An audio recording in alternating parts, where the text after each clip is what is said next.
로마서 1장 18절부터 1장 1절부터 18절까지 이 내용은 바로 로마서 전체의 서론이 되겠습니다.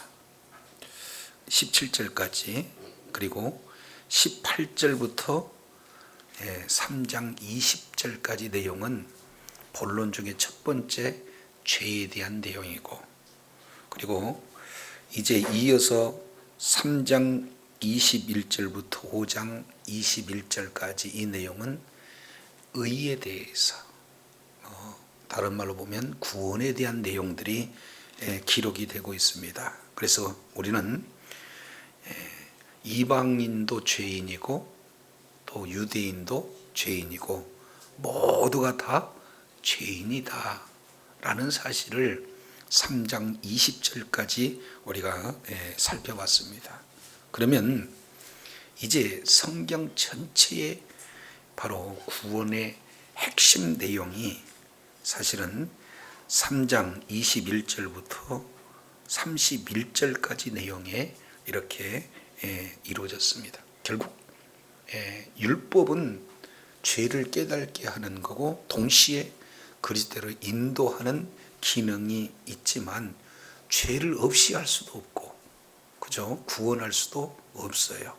그렇다면 이제 마치 거울은 우리의 거울 보는 것과 같습니다. 성경을 보면 볼수록 우리 모든 외적인 그리고 내면적인 영적인 모습들을 다 볼 수 있는 그런 내용이 있죠. 그래서 사도 바울은 고린도전서 10장 4절 내용을 통해서 살펴보면은 성경은 뭡니까?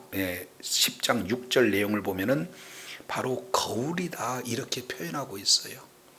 그러니까 이제 거울은 우리 모습 속에서 입 사이에 고춧가루 끼었다 이런 내용은 보여주기는 하는데 거울이 그 고춧가루를 띄어낼 수는 없는 것과 똑같은 거죠.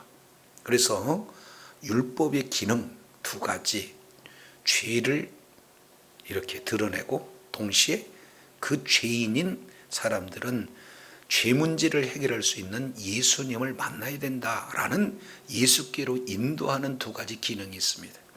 그런데 복음의 핵심은 율법을 지킴으로 의롭게 될 사람은 한 사람도 없다는 거죠. 그러면은 율법 외에 하나님의 한 의가 나타났는데 그 의는 오직 누구를 믿음으로 구원을 받습니까? 그렇습니다. 이 내용이 이제 3장 21절부터 기록된 내용이에요. 이것은 이신칭의 내지는 이신특의, 조금 더 표현한다면은 바로 믿음의 원리를 말씀하고 있는 내용입니다. 믿음으로 의에 이른다. 근데 그 믿음으로 의에 이른다는 것을 그러면 어떻게 증명할 수 있겠는가 하는 내용이 이제 4장 그리고 1절부터 25절까지 이 부분들을 소개하고 있어요. 그래서 믿음의 바로 원리를 증명하는 내용, 크게 네 가지 핵심이 4장 전체에 해결이 이렇게 기록이 되고 있습니다. 첫 번째, 믿음으로 의에 이른다는 것은 첫 번째 행위로 믿음의 의로 이를 수가 없다는 겁니다. 이것이 4장 1절부터 8절까지 내용이에요. 여기서 그 근거를 성경, 특히 모세 율법을 주기 이전의 아브라함과 그리고 모세 율법 이후에 다윗의 예를 통해서 의인은 오직 믿음으로 의롭다 함을 칭함을 받을 수 있는 그런 이 히브리인들이 가장 존경하는 두 인물을 통해서 증명을 했습니다. 그 중에 첫 번째 내용은 행위로서 어떤 누구도 의롭게 될 수가 없다는 문제를 거론합니다. 두 번째, 9절부터 12절까지 이 내용은 할례를 통해서도 의롭게 될 수가 없다는 겁니다. 이 내용은 먼저 이 아브라함이 의롭게 된 때는 할례 받기 이전, 다른 말로 이방인 되었을 때 바로 의로 여김을 받게 되는 거죠. 그러니까 할례하고 무관하다는 거예요. 아니 할례는 뭐냐? 믿음으로 의로 여겼다는 것에 대한 인침, 하나의 사인이다, 이렇게 볼 수가 있어요. 따라서 아브라함은 믿음의 조상이 되어지는데 유대인들 중에서도 믿음이 있는 자들의 조상, 이방인들 중에서도 믿음이 있는 자들의 조상이다, 이 부분들을 말씀합니다. 그리고 세 번째 내용을 통해서 보면 13절부터 15절까지 이 내용을 우리가 살펴보면, 세 번째 내용은 믿음으로 의에 이르렀다 하는 그 내용은 율법과 무관한 겁니다. 그래서 13절 한번 우리가 살펴보도록 하겠습니다. 13절, 아브라함이나 그 후손에게 세상에 상속자가 되리라 하신 약속, 그 언약은 율법으로 말미암은 것이요, 아니면은 율법으로 말미암는 것이 아니요? 그럼요. 그러니까 상속의 약속은 율법으로 말미암는 것이 아니라 믿음의 의로 말미암은 것이다, 이렇게 우리 주님께서 말씀하고 있어요. 자, 그러면은 이 내용은 만일 율법에 속한 자들이 상속자면 그러면은 믿음도 헛것이고 언약, 약속도 헛것이 된다, 그 말이죠. 그렇기 때문에 믿음으로 세상의 상속자가 된 것이지, 이게 율법을 지킴으로 상속자가 되는 내용이 아니다, 이 부분들을 분명히 하고 있습니다. 자, 요거 머릿속에 기억하시고 요 내용을 사도 바울이 갈라디아 성도에게 더 구체적으로 표현해 줍니다. 갈라디아서 4장을 보겠습니까? 갈라디아서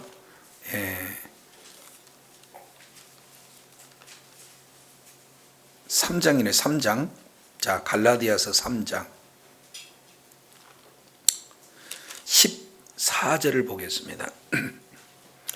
이는 그리스도 예수 안에서 아브라함의 복이 이방인에게 미치게 하고 또 우리로 하여금 믿음으로 말미암아 성령의 약속을 받게 하려 함이라. 자, 그러면서 설명합니다. 아브라함의 의에 대해서 15절, 형제들아, 사람의 예대로 내가 말한다.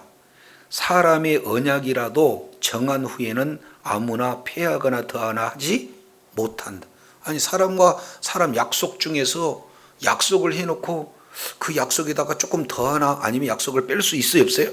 없다는 거예요. 자, 그러면 16절, 이 약속들은 아브람과 그 자손에게 말씀하신 것인데 여럿을 가르쳐 그 자손이라 하지 않고 오직 하나를 가르쳐 네 자손이라고 하셨으니, 바로 단수를 썼다는 거죠. 곧 그리스도다. 자, 17절 우리 다 같이 한번 읽습니다. 시작. 내가 이것을 말하노니 하나님의 미리 정하신 언약을 430년 후에 생긴 율법이 없이 하지 못하며 그 약속을 헛되게 하지 못하니. 그러면은 아브라함을 기점으로 본다면, 율법을 지금 말하고 있다면은 아브라함은 율법 기준 430년 전에 하나님이 아브라함에게 약속한 거 아니에요? 그리고 430년 후에 뭘 줬냐면은 시내산에서 율법을 준 겁니다. 그러니까 언약이 먼저예요? 율법이 먼저예요? 언약이 먼저다. 이 내용을 지금 사도 바울은 말씀하고 있어요. 따라서 세상의 바로 상속자, 이 내용을 말씀하고 있는 그런 모든 내용은 율법을 통해서가 아니라 믿음을 통해서 그 내용들이 주어진다, 이 부분들을 말씀하고 있어요. 그래서 요거 머릿속에 기억하시고, 자, 창세기 17장 우리 이제 본문을 한번 보고 넘어오겠습니다. 창세기 17장. 창세기 17장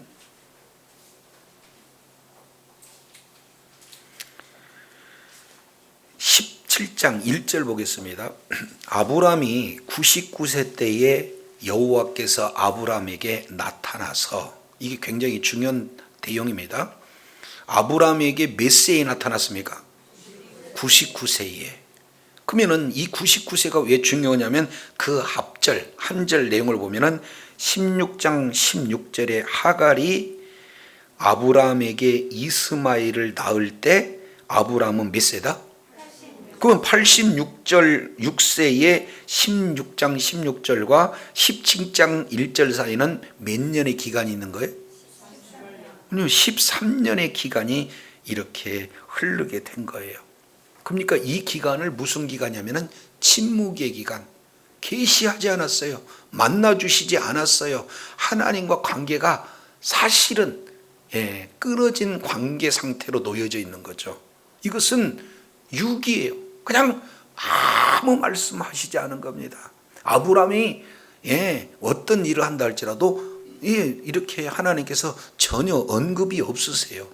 이것은 엄청난 이를테면 어려움입니다. 그래서 약 350년 기간의 사사기 기간 동안 하나님이 말씀하셔야 안 하세요? 그러니까 하나님이 왕이 돼야 되는데 사람이 왕이 돼서 자기 소견에 오른 대로다 보니까 얼마나 많은 고초를 당했냐 그 말이죠. 그러면은 그 사사기와 같은 기간이 아브람 개인 13년 동안 이루어지는 것은 다른 게 아니에요. 왜냐하면 아브람은 지금까지 하나님과의 약속하고 약속을 따랐는데 이제는 약속의 대상 하나님의 말씀보다 누구를 말을 따라버렸냐면 사라의 말을 따라버린 거거든요. 그러니까 이미 하나님에게서 사라로 옮겨져 버린 그런 상태이기 때문에 하나님이 어떻게 해요? 지금 계시하지 않는 그런 어떤 내용이 됩니다. 그래서 17장 1절 내용을 보면 아브람이 99세 때 여호와께서 아브람에게 나타나요. 그래도 하나님이 전혀 나타나지 않는다 할지라도 아브람이 개선될 가능성이 전혀 없어요. 그러니까 하나님께서 지금 계시하신 거죠. 나타나신 거죠. 하나님께 임하신 거죠. 그래서 그들에게 이렇게 얘기합니다. 나는 전능하신 하나님이라. 너는 내 앞에서 뭐 해라?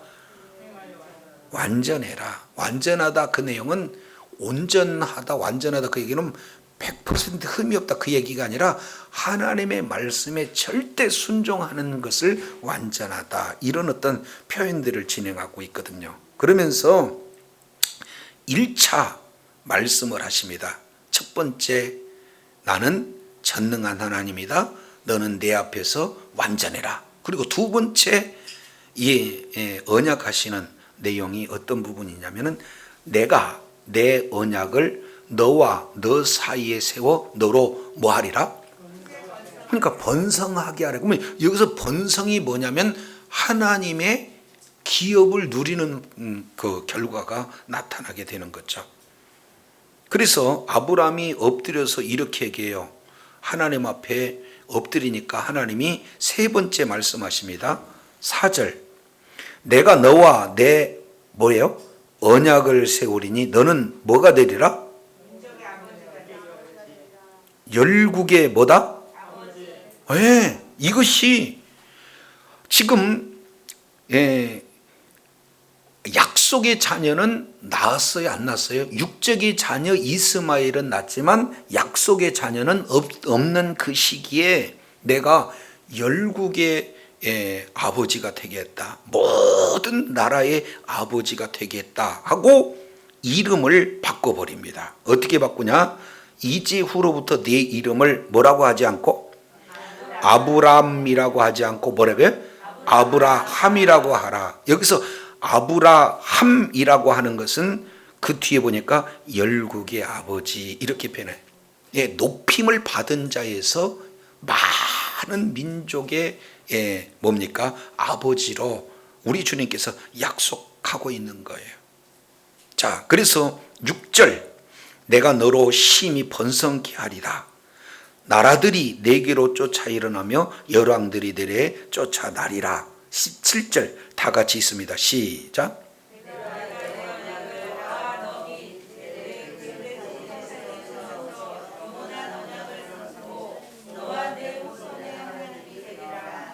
그렇죠. 그러면서 8절, 내가 너와 내 후손에게 너의 거주하는 이 땅 곧 가나안 땅의 지경을 주어 영원한 기업이 되게 하고 나는 그들의 하나님이 되리라. 그러면은 지금 현재 상태의 아브라함은 할례도 받기 전에, 그리고 율법을 받기 전에 뭘 받았어요? 기업을 받았어요. 그 기업의 내용은 여기에 보니까 후손에 대한 그런 부분, 그리고 뭡니까? 땅에 대한 그런 부분들을 지금 말씀을 하고 있어요. 아예 이름 자체를 바꿔줘 버리는 복의 통로로 우리 주님이 말씀해 주고 있습니다. 그래서 지금도 이스라엘 백성들은 모두가 다 나는 아브라함의 후손이다 이렇게 얘기하고 있죠. 그러면 이슬람은? 이슬람도 역시 마찬가지로 장자 원칙에 의해서 우리가 이스마엘이 장자가 아니냐, 그러니까 모든 분복은 우리에게 있어야 된다. 그래서 이슬람권도 아브라함을 조상으로 받아요, 그들이. 그러면 기독교인들은 뭐라고 그래요? 우리도 갈라디아서 3장 6절 이하 내용이니까 우리도 아브라함의 후손. 그러면 결국 모든 나라 대부분 거의 대다수가 아브라함이 우리의 조상입니다 이렇게 얘기하잖아요. 이 말씀이 이루어진 거예요, 안 이루어진 거예요? 근데 그때 당시에 약속의 자녀는 한 사람도 없었다 그 말이에요.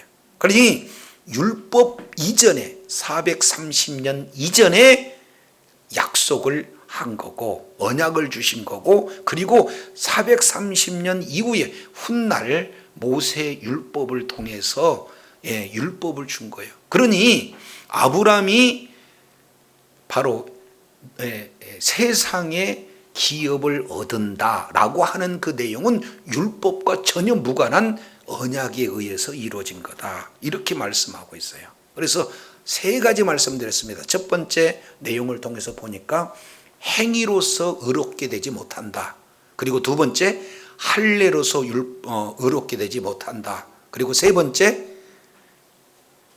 율법으로서 의롭게 되지 못한다. 그러면 의롭게 되는 것은 어떤 거냐? 오직 믿음으로 의롭게 된다라는 것을 다시 한번 강조하고 있습니다. 이게 16절부터 25절까지 조금 긴 내용으로 이렇게 말씀을 하고 있죠. 자, 이제 16절. 그러므로 여기서 16절에 말씀하고 있습니다. 그러므로 상속자가 되는 그것은 은혜에 속하기 위하여 무엇으로 됩니까? 그렇습니다. 믿음으로 상속자가 됐어요, 아브라함은. 아브라함이 특별히 잘한 것이 있었나요? 지금 전혀 이스마엘 낳고 너무 좋아서 하나님이 뭡니까? 하나님 없이도 그냥 너무 희낙낙거리고 행복하게 잘 사는데 하나님께서 그런 죄악 가운데 있는 그런 상태에서 나타나서 약속해 주시는, 아브라함을 아브라함으로 바꿔주는, 그래서 이제 세상의 기업을 상속해주는 그런 어떤 내용을 말씀하고 있습니다. 그래서 그 뒤에 하나님의 언약의 표징으로 할례를 받음으로 이제 아브라함이 한 것 없이 행한 것 없이 믿음으로 의롭게 되는 그런 모습들을 이루게 되는 겁니다. 그래서 16절 이는 그러므로 상속자가 되는 이것은 은혜에 속하기 위하여 믿음으로 되나니 이는 약속을 모든 후손에게 굳게 하게 하려 하심이라.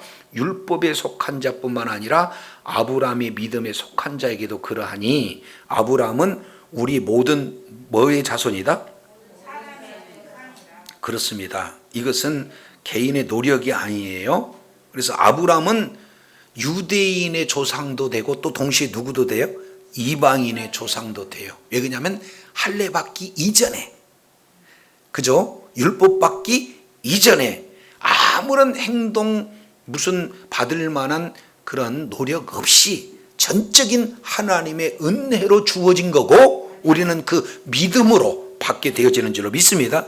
그래서 유대인들이 봤을 때는 불만이죠. 아니 이방인하고 우리하고 그 똑같은 그런 수준이라고 그랬을 때 지금 사도 바울은 아주 철저하게 유대인이나 이방인이나 동일한 믿음으로 말미암는 자들의 조상이다. 그러면 여기서 엄밀히 따지면 유대인들은 아브라함을 조상으로 여기겠지만 그들에게도 믿음이 없으면 뭐예요?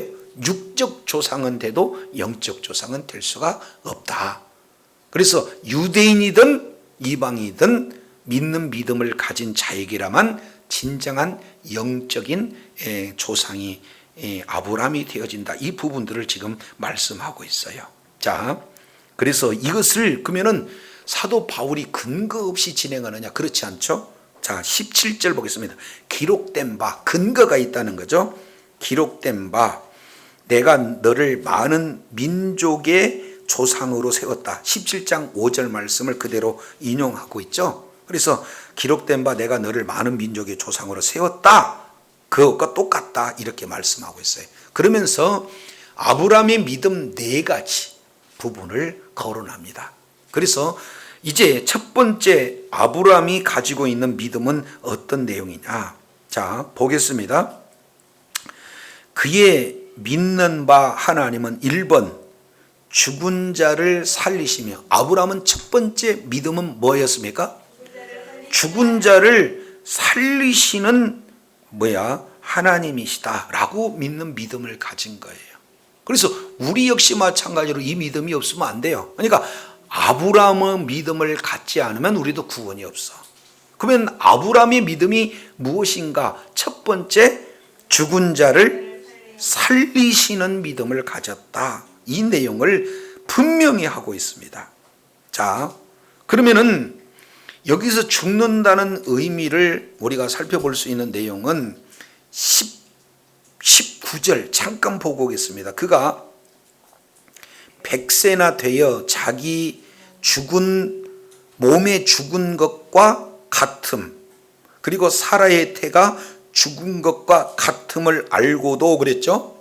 그러니까 아브라함은 이제 100세가 되었을 때 생물학적으로는 아이를 낳을 수가 없어요. 그러니까 육신은 살았을 때 후손을 이렇게 잉태할 만한 그런 생식 기능은 죽었다.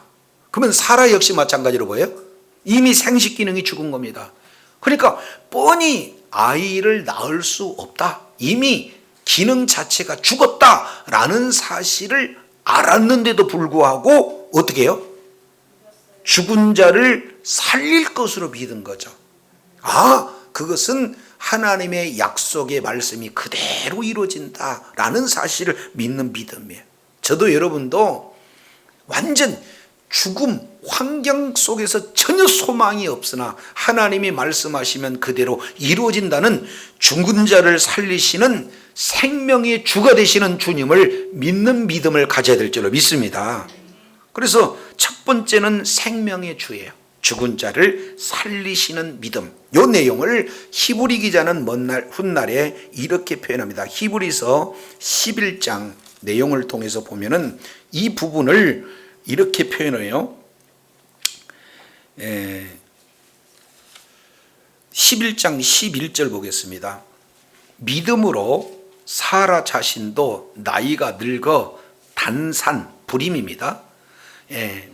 단산하였으나 잉태하는 힘을 얻었으니 이는 약속하신 일을 뭐한 줄 알미라? 미쁘신 줄, 믿을 만한 분인 줄을 알았다. 그래서 죽은 자와 이러므로 죽은 자와 방불한 한 사람으로 말미암아 하늘의 허단 별과 해변의 무수한 모래와 같이 많이 했습니까? 생육했다. 이런 어떤 내용으로 지금 말씀을 하고 있어요. 그러면서 그 뒤에 잠깐 보겠습니다. 18절, 그에게 이렇게 내 자손이라 칭할 자는 이삭이라, 이삭으로 말미암았으라 하였으니 19절 다 같이 읽습니다. 시작. 그가 하나님이 능히 죽은 자 가운데서 다시 살리실 줄을 생각한지라. 비유컨대 죽은 자 가운데 도로 받은 것이라. 할렐루야. 그러면 결국 죽은 자를 살리신다 하는 내용은 1차적으로는 죽은 생식 기능, 바로 그것을 살리실 수 있는 분도 되지만, 나중에 창세기 22장에서는 그 믿음이 점점 이제 세워져서 결국에는 어떻게 된 겁니까? 이삭이 설령 죽는다 할지라도 하나님은 다시 살릴 것이다라는 확실한 믿음이 있기 때문에 이삭을 번제로 드릴 때 주처 없이 뭡니까? 주저없이 이삭을 번제물로 드릴 수가 있었다. 그러니까 아브라함의 첫 번째 믿음은 죽은 자를 살리는 생명의 하나님을 믿는 줄로 믿습니다. 두 번째는요, 없는 것을 어떻게 해요? 있는 것 같이 부르시는 하나님, 이 내용을 말씀하고 있어요. 이것은요, 창조주 하나님에 대한 내용을 믿는 거예요. 생명의 주, 또 하나는 뭐예요? 창조의 주. 하나님은 한 번 말씀하면 없더라도 그대로 이루어져요. 그러니까 혼돈하고 공허한 상태에서 빛이 있으라 하셨을 때 없는 상태에서 뭐가 돼요? 빛이 있는 그런 내용으로 이렇게 되어지는 겁니다. 그러니까 이 모든 내용도 결국 믿음으로 가능한 거죠. 자, 그리고 세 번째 아브라함이 갖는 믿음은 18절에 이렇게 기록되고 있습니다. 18절 내용을 보니까 아브라함이 바랄 수 없는 중에 뭐였어요? 왜냐하면 이 내 후손이 이같으리라 하신 말씀대로 많은 민족의 조상이 되게 하려 하심이라. 그러니까 전혀 바랄 수 없는 상태에서, 소망이 없는 상태에서 어떻게 된 겁니까? 믿었어요. 그러니까 여기에서 보면은 얼마나 이제 중요한지 몰라요. 사실은 그 부분을 좀 더 자세히 설명하고 있죠. 어떻게 소망이 없는 상태에서 믿었는가를 3단계로 지금 말씀하고 있어요. 자, 19절에 보니까 100세나 되었는데 자기 몸이 죽은 것 같은 것과 사라의 태가 죽은 것 같은 것을 알고도, 그러면 소망이 있어요, 없어요? 소망이 없어요. 그런데도 믿음이 약해지지 않았다.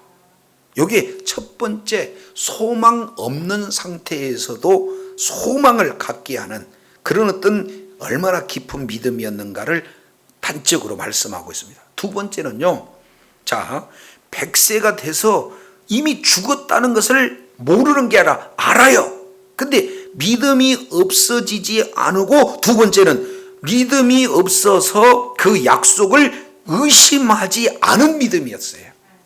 그리고 더 나아가서 믿음이 약해지지도 않고 믿음이 없거나 의심하지도 않고 더 어떻게 된 거예요?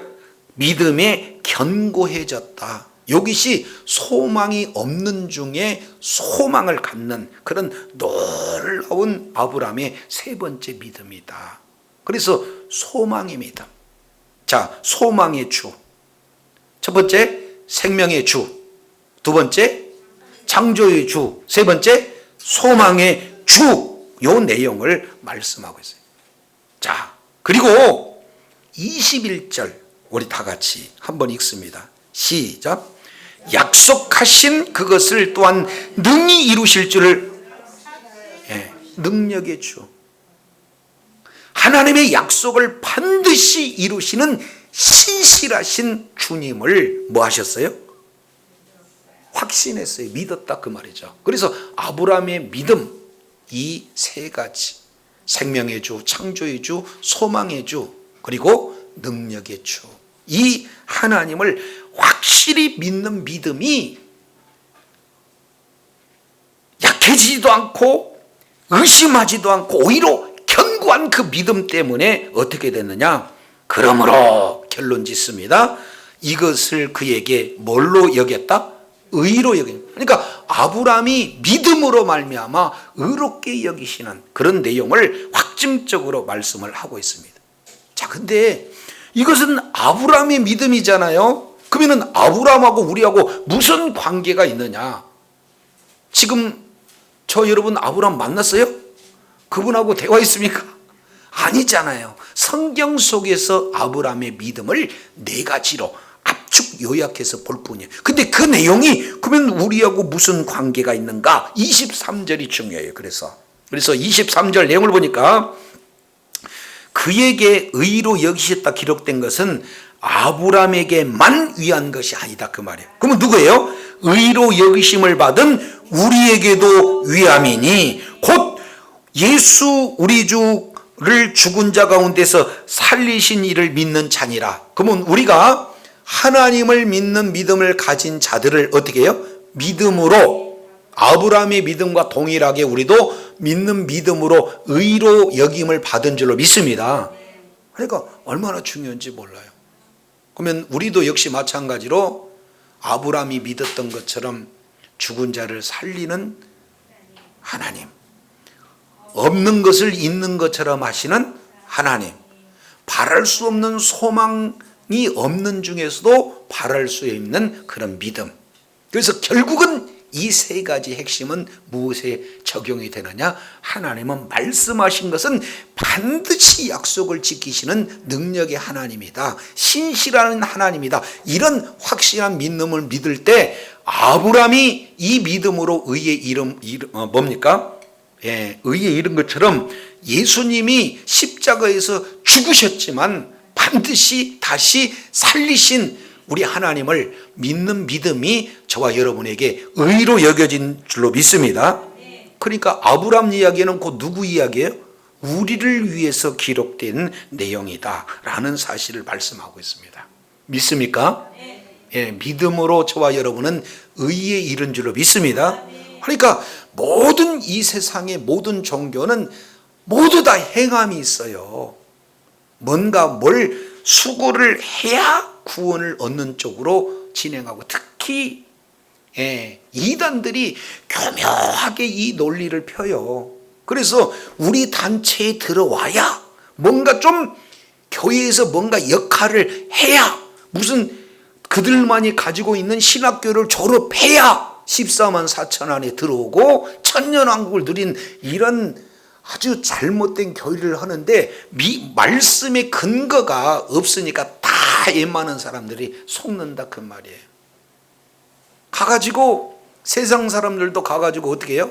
정성을 다해서 피나이다 그러면은 애준다는 거고, 또 그 외에 또 여러 가지 많은 부분에서 말씀을 하고 있잖아요. 그러니까 모든 이 세상의 종교는 오직 믿음으로 구원을 얻는다 하는 내용은 이 세상의 종교는 없어요. 뭔가 행위를 요구하고 있습니다. 그러나 기독교만이 오직 예수를 믿는 믿음으로 구원을 얻는다고 말씀하고 있는 줄로 믿습니다. 그렇기 때문에 우리가 예수 그리스도를 믿음으로 의롭게 되는 거지 우리의 행위가 아니에요.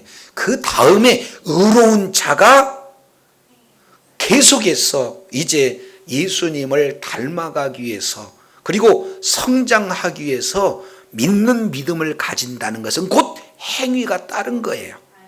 믿는다는 것은 행동을 할 수 있는 거고, 행한다는 것은 믿음을 전제로 하고 있는 것을 말씀하고 있어요. 우선순위는 뭐가 우선이냐? 믿음이 우선이다. 이것을 분명히 말씀하고 있다는 것 기억하시기 바랍니다. 그래서 지금까지 모든 내용의 압축 요약 결론이 25절이에요.